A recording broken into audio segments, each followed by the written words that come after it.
Hello guys! Problema mo din ba ang mga tsismosang kapitbahay? Lalong-lalo na yung kahit anong gagawin mo, nakikita pa din nila. Yung as in lahat ng gagawin mo, kitang-kita nila. Ganito lang ang gagawin mo guys. Sabayan mo ako. Gomo panchita, yun!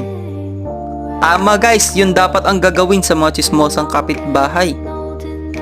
Ganito lang guys oh. Yan. Ibalibag mo ng harap-harapan. Para wala na silang masabi.